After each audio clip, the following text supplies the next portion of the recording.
¿Cómo funciona la economía del narcotráfico de cocaína en Colombia? En Colombia, el narcotráfico de cocaína es una economía de mercado que funciona bajo el modelo smithiano a partir de la relación entre oferentes y demandantes. Principalmente, esta se entiende como un monopsonio, que es un mercado que posee un solo comprador o muy pocos. Es por eso que el dueño del capital invertido para su producción busca tener un mayor control sobre el mercado productivo. Al parecer, los dólares incautados serían el pago de cargamentos de cocaína que salieron de Colombia e ingresaron por México y probablemente terminaron en Estados Unidos. Cabe mencionar también que los precios de las materias primas y manufacturadas para la producción de cocaína también varían a nivel departamental de acuerdo con dónde están los cultivos, es decir, la cercanía que estos tienen a las rutas de tráfico. Trabajar aquí y tiene su conocimiento y se conoce su territorio, mientras ellos estén nunca van a invadir un terreno de estos. Pero eso es legal, que después de que ellos se retiren, los demás grupos van a ocupar la misma zona.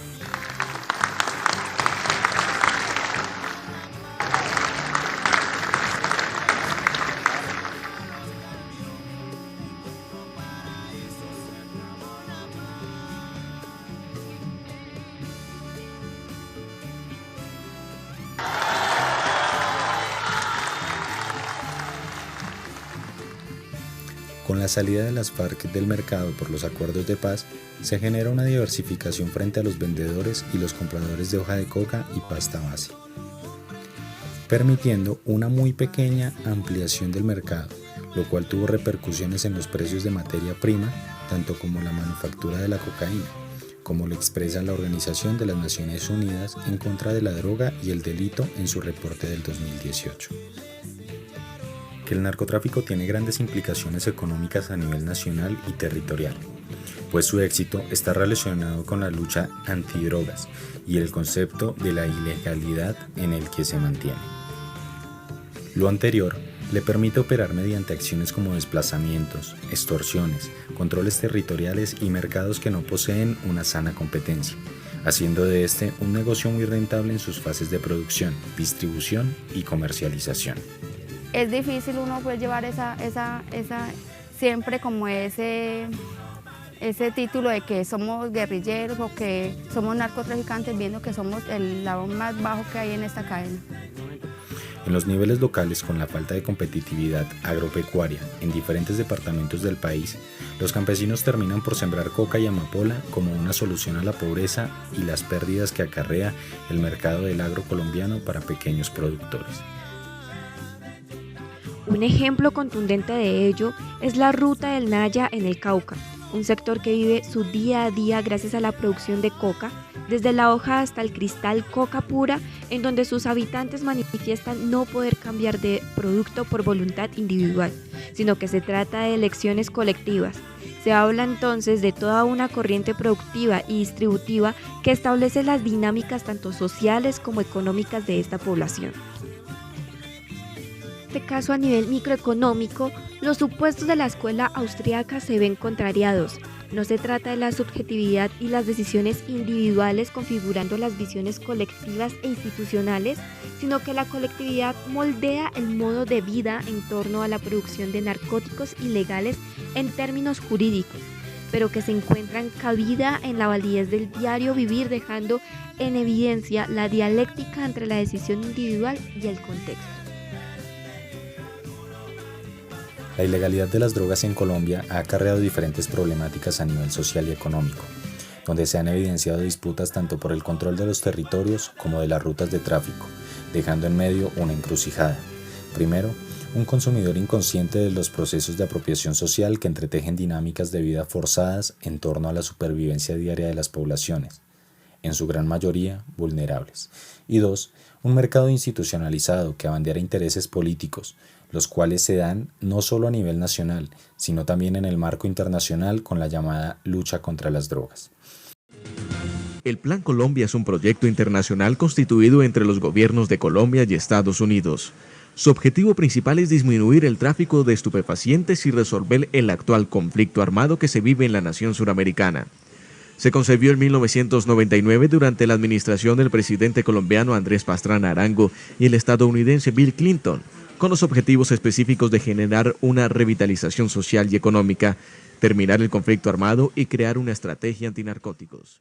Esta constante persecución a los productores de cocaína no han tenido resultados, sino que por el contrario han permitido la vulneración de derechos y libertades de la población colombiana, lo cual se ha invisibilizado bajo la excusa de la reducción de la producción de cocaína en el país. Por otra parte, cabe mencionar que dicha lucha es también un negocio que requiere de inversión para salarios, inversiones en aspersiones con glifosato, militarización y privilegios de poder. En este sentido, el mercado de la coca en Colombia adquiere unas particularidades que no permiten analizarlo como uno de tantos mercados, sino que se visualiza como estructurador de empleos con condiciones laborales precarias y salarios que redondean los 40.000 pesos diarios en jornadas de 12 horas o más a los agricultores y 10.000 pesos por kilo en etapa de producción. Es importante mencionar también que las principales zonas cocaleras se dan en territorios donde la pobreza multidimensional es alta o muy alta. Esta situación se puede ejemplificar desde la geografía económica propuesta por Bonturó,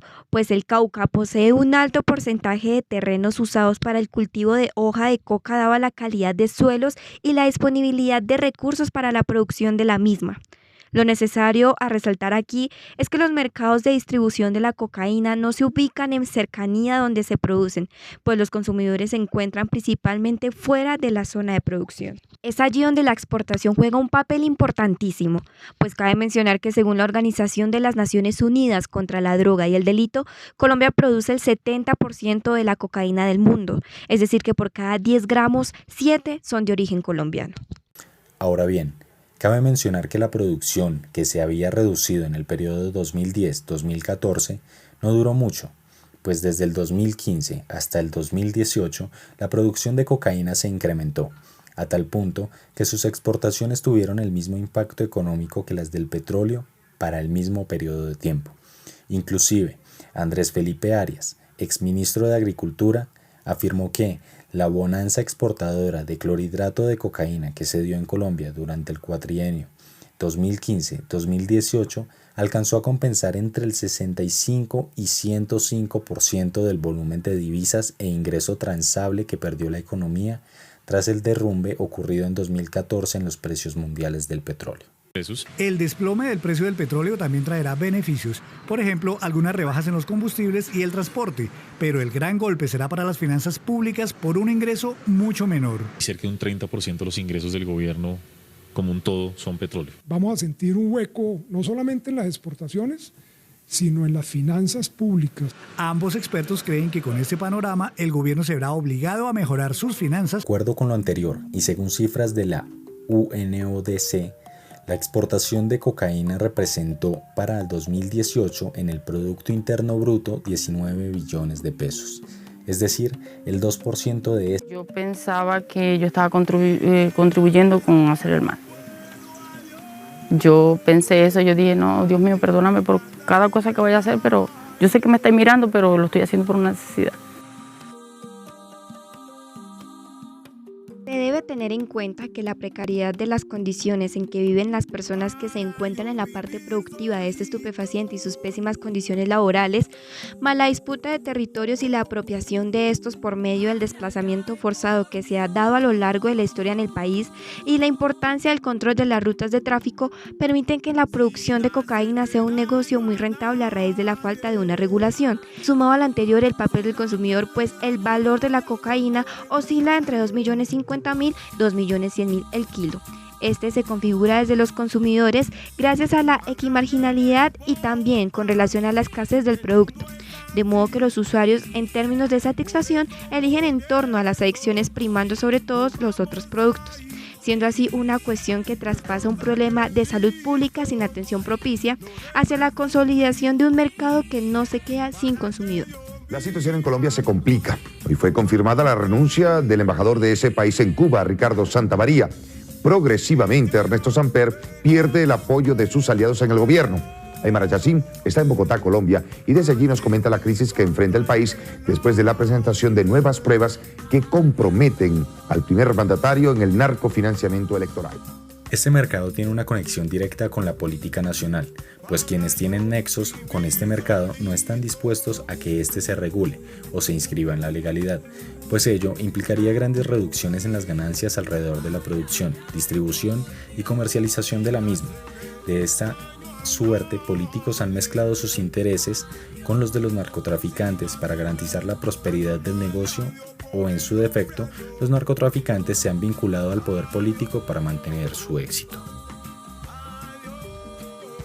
Finalmente, entendemos entonces el mercado de la cocaína como precursor estructural no solo de la historia colombiana, sino de la política que dirige el país, pero más allá de ello como un patrocinador y a la vez causante de la guerra incesante que es cada vez más dinámica en sus formas de presentación, pues pasamos de sangre y armas a la subjetividad quienes producen la cocaína por no tener más alternativas y posteriormente de consumidores que bien pueden tener problemas de salud sin la atención adecuada, o de una mínima población que considera un lujo el acceso a esta y otras sustancias.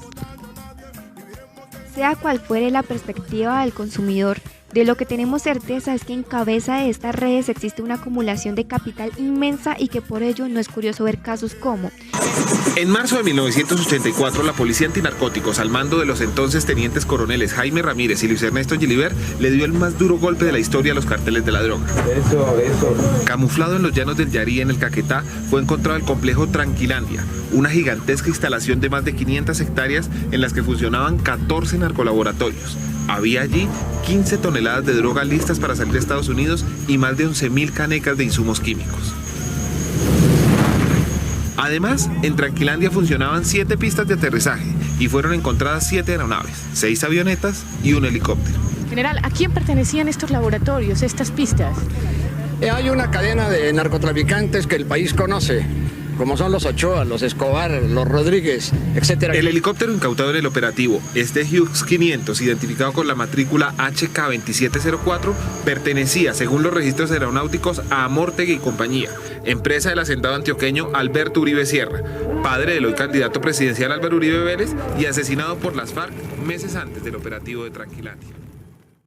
Sobre el narcotraficante José Hernández, alias Ñeñe, terminó revelando un caso de presunto fraude electoral que salpicaría al presidente Iván Duque y su mentor, el expresidente Álvaro Uribe. Gracias a la aparición de unas conversaciones telefónicas interceptadas en el transcurso de una pesquisa sobre un homicidio atribuido a Ñeñe, a su vez asesinado el año pasado, se descubrió una supuesta compra de votos en la costa norte a favor del hoy presidente Iván Duque, por orden del expresidente y hoy senador Álvaro Uribe. Quienes pertenecen a una clase política que ha decidido muchos años por un país donde las cuestiones económicas, el poder y la guerra van de la mano. En estos términos, los socialistas utópicos resultan una escuela de pensamiento económico externa al sistema mundo que nos rige hoy en día, pues se desdibujan ideas como que la política debería volverse científica y los principios de asocianismo libertario y nociones de lo comunitario. Este mercado, desde la perspectiva que hemos ido desarrollando en la presente propuesta audiovisual, no posibilita un funcionamiento en colectivo bajo relaciones horizontales, pues ha financiado una élite que sienta allí sus privilegios y relaciones de poder, lo que con certeza seguirá siendo mucho más tiempo. Ahora bien, la fisiocracia como escuela de pensamiento no limita su vigencia a etapas de desarrollo social, más bien permanece materialmente en este caso, pues la guerra de la coca no es solo en términos monetarios, sino que la disputa territorial de ella atañe a varios sectores sociales. Es así como las poblaciones cercanas a los espacios de producción de esta desarrollan enfermedades en relación a los químicos que autoridades gubernamentales utilizan como estrategia para limitar el narcotráfico, pero que a fin de cuentas terminan afectando más cultivos lícitos, de los cuales personas viven día a día, que contrarrestando el cultivo de drogas, valiendo la pena resaltar que no se piensa en la población que sustenta en esto su economía, sino ofrecerles alternativas óptimas. Cultivo coca y cultivo coca, pero ¿por qué cultivamos coca, señores, aquí? Porque no tenemos un recurso, mejor dicho, aquí en este momento no hay nadie que tenga un recurso porque tenga, decir que voy a agarrar esta finca, aquí las fincas no son productivas y si dan productos, ¿por dónde se sacan? Sí, y trabaja uno porque, vea, yo tengo ese chino y con qué lo tengo que sostener para estudiarlo. No tengo recursos, usted vuelve uno con la coca contamina, porque sabe que eso todo es químico, se contaminan los ríos, el aire, pero ¿qué hacemos? Si no sembramos coca, ¿de qué vivimos? Porque, por ejemplo, aquí no tiene, contándome yo y la comunidad aquí, hay unos que pues tienen tierra productiva para chocolate, los que tienen, yo no tengo. Entonces, ¿de qué se puede vivir? Toca obligadamente sembrar la coca.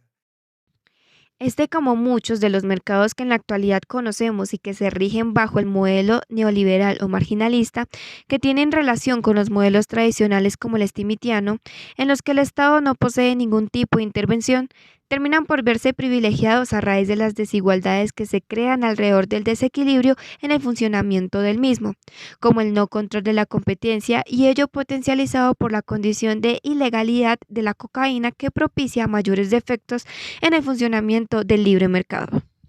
Queda claro que, como comúnmente se dice en Colombia, no se le puede poner puertas al campo, y la guerra contra las drogas ha fracasado junto con el concepto de ilegalidad. Luchar en contra de este fenómeno solo ha dejado víctimas y grandes beneficios económicos para quienes surten el negocio de la cocaína. Esta cuestión de guerra contra las drogas no solo aplica al narcotráfico, sino que recae en cuestiones de fondo, como la misma materia prima de la cocaína, la hoja de coca. Las lógicas de globalización propias del modelo neoliberal han consolidado un discurso mundial en torno a la relación de la hoja de coca directamente con la sustancia manufacturada, producto de esta y otros agregados, lo que puede denotarse desde que en 1961 se incluyera la hoja de coca en las sustancias prohibidas de las Naciones Unidas en su Convención Única de Estupefacientes. La Convención Única de Estupefacientes entró en vigor el 13 de diciembre de 1964, dando un giro al marco multilateral de fiscalización para incorporar un enfoque más previsionista al uso no médico ni científico de ciertas sustancias, tales como el cannabis, el opio y la hoja de coca. Esto ha esparcido en la mayoría de personas, usuarias o no de hoja de coca, un prejuicio que pone en tensión la ancestralidad de los pueblos indígenas y la profundización en las cualidades de esta en su estado natural, olvidando que coca no es cocaína. En el nombre de la madre tierra, en el nombre de la historia saqueada, en el nombre de la cultura ensangrentada, siento el dolor que me embarga, siento el llanto verde de la coca. Dicen que la coca es cocaína, 1000 veces no. La coca es sagrada y milenaria, la coca es fuerza y fortaleza, la coca es sabia, vital del minero, la coca somos nosotros, la coca es nuestra medicina, la coca es nuestro consuelo, la coca es nuestra voluntad y valentía de los obreros explotados. Al realizar una mirada más amplia en una escala a nivel latinoamericano, es notoria la existencia de focos de localización de la coca, una cuestión que en este momento del documento buscaremos deslindar del narcotráfico en cuanto a la producción y distribución de la sustancia popularizada a nivel internacional, para ahora intentar volver a las raíces de las comunidades indígenas cocaleras en América Latina. Vamos a saludar a la Madre Tierra, espíritu del cóndor, espíritu del águila, espíritu del halcón, espíritu del jaguar, del armadillo, del venado azul, espíritu del venado del atardecer, Padre Sol, Madre Luna, de pensamiento, de corazón y de palabra. La coca para nosotros es primero un alimento. Segundo, es la planta sagrada de la mujer, la que endulza la palabra, endulza la vida. Jamás será la planta que mata, como dicen en mi país. Lo que mata es el pensamiento occidental cuando lo convierten en droga. La hoja de coca en su estado natural posee una doble perspectiva en relación al consumo. Por un lado, sugiere una herencia ancestral indígena, una visión sagrada para la subsistencia y la medicina, pues esta posee un valor simbólico que se materializa en el día a día de campesinos bolivianos que valoran esta planta por ser capaz de apagar el hambre, el cansancio, por ser alimento y a su vez medicina. La producción de hoja de coca ha fortalecido los procesos identitarios de autoconfianza de las comunidades por su representación como madre y origen de vida. Por lo anterior, los pueblos manifiestan su inconformidad frente a la satanización de la misma porque esta configura en gran medida un entremado cultural. Es así que sus productores en Bolivia lograron un derecho al respeto de esta planta en el artículo 389 de la Constitución Política del 2009. Delegaciones de campesinos productores de coca de los Yungas de La Paz y el Chapare de Cochabamba saludaron la promulgación de la Ley General de la Coca, que garantiza su cultivo legal en 22.000 hectáreas. Estamos orgullosos de que nuestra hoja sagrada de coca sea respetada. Hoy día nos sentimos más unidos, más fuertes, más fortalecidos y por lo tanto esta ley va a ser un beneficio para todos los productores de la hoja de coca. Por otra parte, esta constituye ya un mercado para consumo ajeno al de los pueblos indígenas, donde popularmente se resaltan cualidades positivas para el sistema digestivo y regulación del azúcar. Este mercado posee un alcance muy pequeño en comparación a la cocaína. Por ejemplo, y en relación a ello, el precio de la hoja ronda los 2.100 pesos colombianos aproximadamente por kilo para el 2017, mientras que la cocaína ronda los 4.500.000 pesos colombianos por kilo para el mismo año. La investigación se inició en julio cuando la policía supo que se había producido una importante extracción de cocaína en una de las terminales del puerto de Algeciras mediante el procedimiento del gancho ciego. Se averiguó que 2 estibadores habían accedido a una zona restringida de la terminal portuaria y tras alterar los precintos de uno de los contenedores, extrajeron del interior 3 mochilas conteniendo 130 kilos de cocaína. Esta pequeña comparación permite dar cuenta que el alcance de ambos productos en el mercado es absolutamente distinto, y esto responde, como se mencionó, en gran parte a las lógicas de globalización que el neoliberalismo trae impregnadas, pero también a la hegemonía de la biomedicina que actúa de forma restrictiva con respecto a procesos medicinales y de curación tradicionales. A partir de los años 1840 empieza a exportarse y se descubre en el mundo la maravilla de la hoja de coca. Hasta que empiezan a hacer experimentos para saber qué tiene esa maravilla, por qué es tan maravillosa, y sintetizan la cocaína. La historia dice que fue sintetizada en 1860 en un laboratorio de Alemania, pero eso es falso. El primero que sintetiza la hoja de coca es un señor Pizzi, un italiano en La Paz, Bolivia, 2 años antes, pero le roban la fórmula y la llevan a Alemania. Entonces, esas dimensiones históricas oscurecen un poco ya la nueva fase. La nueva fase es que primero la consideran una panacea universal, no solo a la coca, sino también a la cocaína, y durante décadas Perú es el primer exportador mundial de pasta base legal, ¿no? Y empieza a competir con Java. Java llega a exportar el 40% de la hoja mundialmente, exclusivamente para los laboratorios Merck, Parque Davis y otros. Entonces ahí empieza una gran batalla entre estas empresas, corporaciones de farmacia por el mercado. Y uno de los mecanismos de la batalla es introducir cocaína pura en los remedios para el público en general que no se compran con receta, y empieza un problema serio de adicción. Es importante también dar cuenta de la minería ilegal como un proceso análogo a la producción de hoja de coca en Colombia, pues existen 2 puntos de encuentro en el comportamiento de sus sistemas.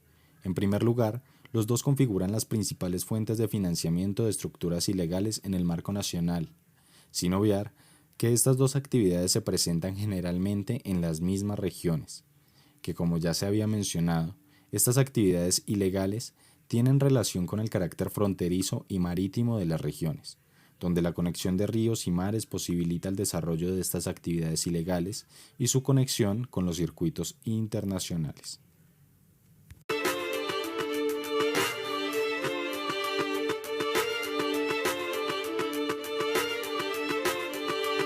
Lo que se puede evidenciar en el Pacífico colombiano y en la zona amazónica, el resultado de lo ya mencionado es un efecto catalizador del control territorial efectuado por los mismos actores como el ELN, miembros del Clan del Golfo y disidencias de las FARC. La articulación de estos dos procesos han terminado por destruir la propiedad colectiva, como es el caso de los consejos comunitarios, la cual se transforma en propiedad privada, generando expectativas lucrativas dentro de las comunidades e inflando la economía rural, lo que trae consigo mayores niveles de pobreza y miseria. Estos excavadores de oro vienen desde varios kilómetros a la redonda y se instalan en pequeños pueblos junto a las minas. La gente va llegando al son de que hay las minas, la gente va llegando, mucha gente llega a barequear, entonces van haciendo su rancho. En regiones como esta, la minería de oro es el único empleo seguro. El gobierno ha empezado a clausurar las minas ilegales, argumentando que están destruyendo el medio ambiente y en algunos casos están siendo financiadas por paramilitares y grupos guerrilleros. Al serrano vamos a quedar un poco de gente sin empleo. Y esto es una zona por acá que la mayoría de la gente pues vive de la minería. Por otra parte, y como segundo factor, encontramos una relación inversamente proporcional entre la minería ilegal y la producción de hoja de coca. Colombia tiene más o menos 500.000 familias que viven de la minería ilegal, oro y algo carbón, pero principalmente el oro, cultivos de uso ilícito, cocaína, marihuana y lo poco que hay de amapola, y las rutas de contrabando en la frontera con Venezuela y algo muy poco en la frontera con Ecuador. Hay una relación directa entre el oro y la coca. Como ustedes ven en la gráfica que está aquí a mi lado, van a encontrar que cuando aumenta el precio del oro, la gente pasa de sembrar coca a irse al barequeo a sacar oro. Y cuando el precio del oro cae, aumentan los cultivos de coca. Fíjense que el precio del oro pasó de $1.200 la onza a 800. Inmediatamente comienza a subir los cultivos de uso ilícito. Es una forma que las familias tienen de sobrevivir en Colombia, donde no hay vías terciarias, no hay proyectos productivos, no hay tierra formalizada y la única forma que les da de sobrevivir son estas economías ilegales. Ahora bien, queda en cuestión cómo la legalidad transformaría la vida de los campesinos y poblaciones que trabajan alrededor de su producción. También, cómo lo anterior cerraría la brecha de las ganancias exorbitantes y la rentabilidad de un negocio que bajo la sombra se fortalece. Y sin dejar de lado los consumidores, aquellos que por abuso y adicción podrían recibir atención pertinente, pues la legalidad implica que la problemática sea adscrita a la agenda de salud pública. Pero también como una cuestión de derechos que tiene que ver con la cosmovisión y cultura de los pueblos ancestrales, como el ejemplo de la multiculturalidad adoptada por el gobierno de Bolivia. Conociendo así dentro de todo este análisis la concepción de territorio más allá de unas fronteras de separación e independencia, sino como una configuración social, cultural y organizativa de vida, por lo que el control territorial no se ubica únicamente en el espacio, sino en la reconfiguración de las dinámicas de vida y de las relaciones sociales allí presentes.